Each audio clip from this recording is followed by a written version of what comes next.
नमस्कार मंडळी, family drama आणि झी5 मध्ये तुमचं मनःपूर्वक स्वागत आहे। प्रेक्षक हो, सर्वप्रथम पारू या मालिकेतील नाट्यमय वर्णनांविषयी जाणून घेऊया। हरीश पारूला मानसिक दृष्ट्या दबावाखाली आणू पाहतो। काय चालवले तुम्ही? आणि मला वडत इथं कशा पायी आणलं? मला मारुती मामांना अजून त्रास द्यायचा नाहीये। मी ना तुला एक रिक्वेस्ट करतोय, उद्या तू तुझं तोंड बंद ठेवायचं। आधीच तुझ्या मूर्खपणामुळे ना तू खूप गोष्टी बिघडवल्यास।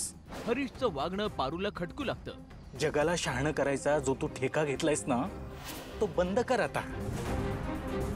किर्लोस्कर कुटुंबाच्या खासगी गोष्टींमध्ये तुझी ढवळाढवळ का ग?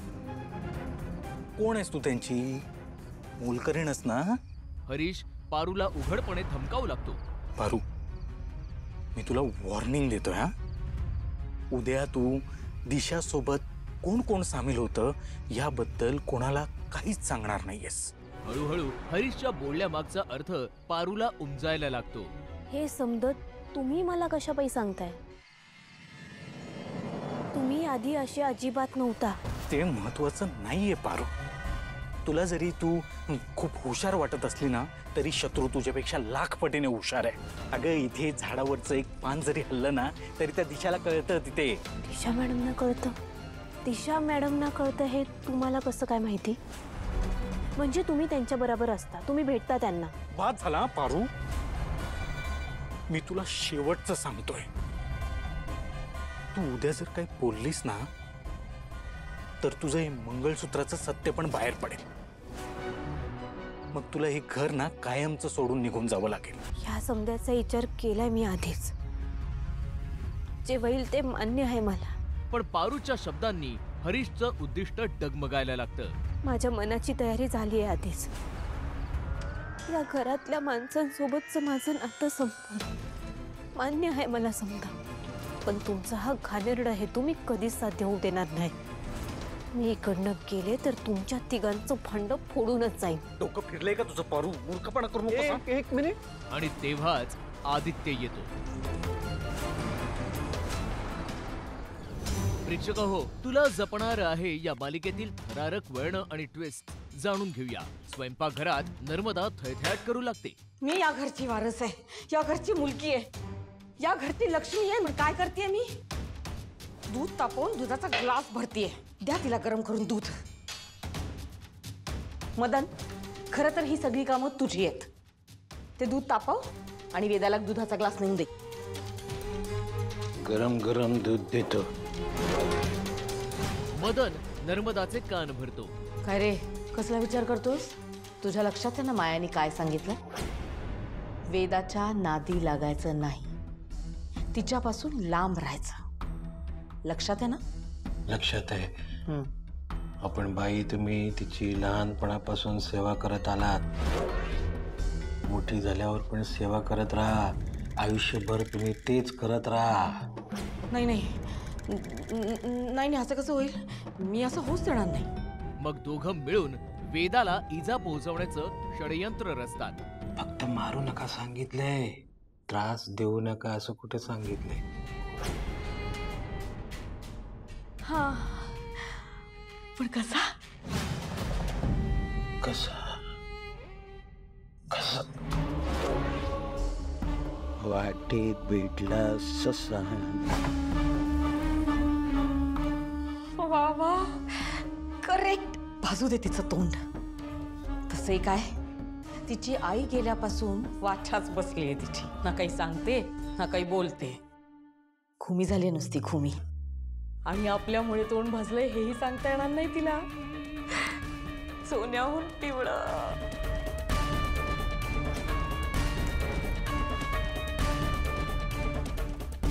रचलेलं षडयंत्र यशस्वी करण्यासाठी नर्मदा वेदाचं मन वळवण्याचा प्रयत्न करते। वेदा, ए वेदा, भूक लागली आहे ना आपल्याला? दूध पितेस थोडं? घे। अंबिका हतबल होते। तुला हसायला काय झालं? मजा येणार आहे, मजा। ती लक्षही देत नाहीये माझ्याकडे। मग प्रयत्न करा ना। मस्का मारा, मस्का। दामोदर रावांना मारतातच। वेदा, हे बघ, तू दूध प्यायलीस ना, तर मी तुला गार्डन मध्ये फिरायला घेऊन जाईन. दूध गार होतंय. थांब ना. वेदा, पिऊन टाक बरं दूध, नाही तर तुझ्या घशात होती ना मी. माझ्याकडनं सेवा करून घ्यायची आहे ना तुला. घे. नर्मदा वेदाला गरम दूध पिण्याची सक्ती करते. अगं घे. पण वेदा दुधाचा ग्लास दूर लोटते. नर्मदाचं षडयंत्र उधळून लावते. बाई प्लॅन तो फसलो. हो ना. चल. या घटनेनंतर मात्र अंबिका एक दृढ प्रण करते. नर्मदात्या, तुम्ही असं बोलताय? खूप विश्वास होता माझा तुमच्यावर. विश्वासघात केलाय तुम्ही माझा. पण आता तुम्हाला तुमच्या कर्माची फळं भोगावीच लागतील. मंडळी, नवरी मिळे हिटलरला ही मालिका सध्या एका नाट्यमय वळणावर येऊन ठेपली आहे. एका रात्री एजे लीलाच्या सौंदर्याची स्तुती करण्यात मग्न असतो. काय चाललंय? काय बघताय? तेच की तू इतकी सुंदर आहेस की लक्ष दुसरीकडे जातच नाही. हो तो मैं हूं ही. म्हणूनच मला काही झालं तरी ऍक्ट्रेस बनायचीच आहे. इतकी नौटंकी आहेस तू. परफेक्ट फील्ड आहे तुझ्यासाठी. बरं चला याच्यात झोपूया. वाजलेत बघा किती. खरंच झोपायचं? म्हणजे काय?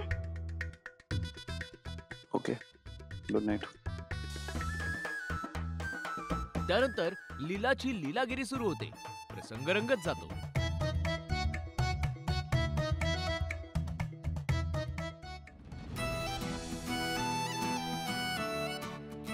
आता झाली खरी गुड नाईट. आणि प्रेमाची अलगद आलेली झुळूक वातावरणाला रोमॅन्टिक बनवते.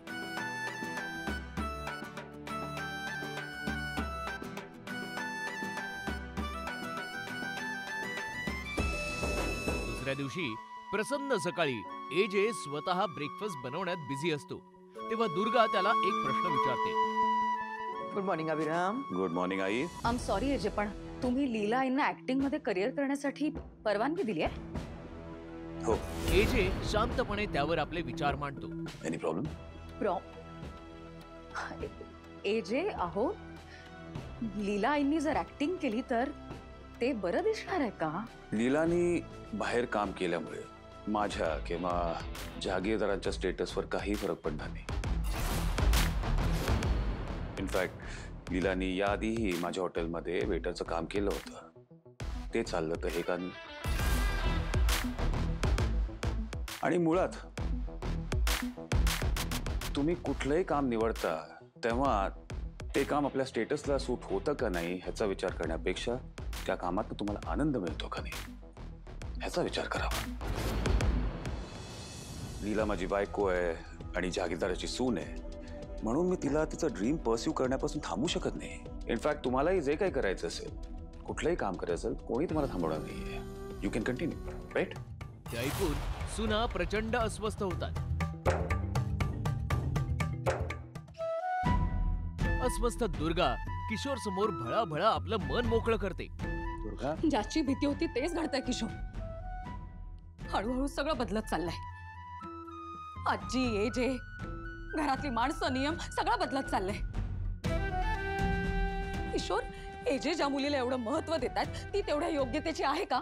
इतिहासाची पुनरावृत्ती होतीये दुर्गा. किशोरच्या दूषित मनात भूतकाळाच्या आठवणी ताज्या होतात. माझे आई बाबा गेले तेव्हा सुद्धा हे जे या लीला सारखाच पुढे पुढे करत होता. सगळ्यांची मन जिंकण्याचा प्रयत्न करायचा, पण मनातनं त्याला ही सगळी प्रॉपर्टी हडप करायची होती. पुढे जाऊन त्याने ते केलंही. आणि आता माझी खात्री पटत चालली आहे, ही मुलगी देखील लवकरात लवकर पुढे जाऊन हे सगळं स्वतःच्या नावावर करून घेईल.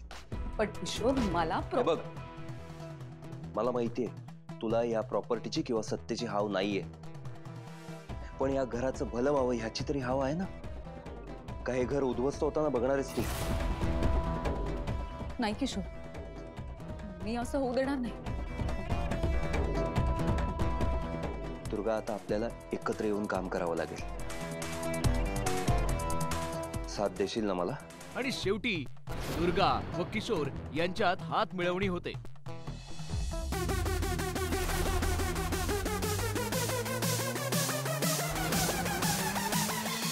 प्रेक्षकाहो, लाखात एक आमचा दादा ही मालिका सध्या अशा वळणावर आहे की तुमच्याकडे तिचे अपडेट्स असायलाच हवेत. प्रसंग आहे सामूहिक विवाह सोहळ्याचा. धनुचे होणारे सासरे फ्लेक्सवर छापलेला मजकूर वाचतात आणि तो वाचून ते पार आनंदून जातात. सर्व सहभागी वधूंना प्रत्येकी 1,01,000 रुपयाची आर्थिक भेट. लोभाने प्रेरित होऊन सूर्याला कॉल करतात. थांब, मी फोनच करतो. हा? बोला की पाहुणं. अहो सूर्यकांतराव कुठपर्यंत आलाय? हे काय निघालोच जात. बरं, समजा घेतलंय ना ध्यानानं नीटनीटक? होय होय, घेतले सगळं. हा बरं, या आम्ही वाट बघतोय. हा, लवकर या. हा आलोच. सूर्या, आवरले सगळ्यांचं, निघूया आपण. चल. यानंतर जगताप कुटुंब लग्नाच्या ठिकाणी पोहोचतं. या या या या या, नमस्कार नमस्कार. नवरदेव आणि सूर्याचं जुजबी संभाषण होतं. बरं का पाहुणं, नाही काही तयारी बियारी राहिली असली तर उरकून घ्या. नाही, ही लोक कोणासाठी थांबत नाहीत ना म्हणून. तसं काय राहिलेलं नाही, फक्त डॅडी यायची बाकीत, ते आलं की झालं सगळं. इथे धनुच्या होणाऱ्या सासू सासऱ्यांमध्ये एक धूर्त संवाद रंगतो. लग्न लागायच्या आधी ते पोरीला मिळणाऱ्या लाखाचं बोलून घ्या. हा, आणि अजून एक काय, शैलेशला पायात घालायला चांगला नवा कोरा करकरीत कोल्हापुरी जोडा मागून घ्या. आता लगेच? हा, त्या सलवारवर चप्पल चांगली दिसत नाही ना. पण आता कसं मागायचं? आता मागा, जावा पटकन. सूर्यकांतराव, जरा येता का बाहेर? वयस खास गीत बोलायचं. सासरे बुवा सूर्याला बाहेर नेतात आणि तो फ्लेक्स दाखवतात. बघितलं का? 1,00,000 रुपये. अहो, या सोहळ्यात लग्न केल्याबद्दल वधूला बँकेकडनं 1,01,000 रुपये आर्थिक मदत मिळणार आहे. नवरा नवरीच्या संसारासाठी मदत करतात ती. ह्या बघा, ती मिळणार पैसे आम्हालाच मिळलं पाहिजेत बरं का? नाही म्हणजे कसं आहे, ही पैसे धनुच्या खात्यावर जमा होणार, त्यामुळं तुम्ही तिच्याशी बोलून ही पैसे आम्हालाच मिळतील असा शब्द द्या बघू. हा, स्वार्थाने डबडबलेले त्यांचे शब्द ऐकून सूर्या मात्र स्तब्ध होऊन जातो. आणि जाता जाता मंडळी, चल भावा सिटीची रंगतही लुटून घेऊया. गावरान ब्रोजना अखेर गावी पत्र पाठवण्याची संधी मिळते. तुमच्या मनातल्या भावना तुम्ही पत्रात लिहून काढा. तुमची ही पत्र आम्ही तुमच्या प्रियजनांपर्यंत पोचवू. वातावरण आनंदाने भरून जातं. प्रिय आई बाबा, पप्पा मम्मी, काका काकी आणि माझ्या मित्रांना पत्र लिहिण्यासाठी सिटी सुंदरी गावरान ब्रोजना मदत करतात. तुम्ही मला कॉल करीत असतील, पण तुमचा कॉल माझ्यापर्यंत पोहोचणं झाला, ते मला वाईट वाटते. तुला कसं वाटते? इकडे गावरान ब्रोज आठवणींच्या हिंदोळ्यावर झुलतात, भावुक होतात. रडू नको. माझ्याकडनं चुकी बोलली असेल तर माफ कर. मीच पुढे प्रसंग थोडासा तणावपूर्ण होतो. परत ट्राय, चल ना. फुलच फेकलीत ना. आणि एक सेकंड, आता ना त्याला लिहायचं आहे ना, एकट्याला लिहून द्या. मेंटॉर नसल्यावरती काय हालत होते आणि मेंटॉर जी हेल्प करते ते नसल्यावर काय हालत होते ते समजलं पाहिजे. पण पुन्हा सगळं रुळावर येतं. Miss you 23 14. आणि बघता बघता गावरान ब्रोजच्या आई बाबांचं मुंबई मॅन्शन मध्ये थेट आगमन होतं. आई मुलांच्या गळाभेटीने डोळ्यातून अश्रूंचा बांध फुटतो. आता तुला एक गिफ्ट आणलंय. मी गावात 2 दिवस मागून आणलंय. 1-1 रुपये गोळा करून मी 500 रुपयाचं तुला साडी घेऊन आलाय. पोटासाठी तरी रोज हिंडते पाऊल. प्रेक्षक हो, पुढील प्रसंग पाहून तुमचं हृदय नक्कीच गदगदून जाईल.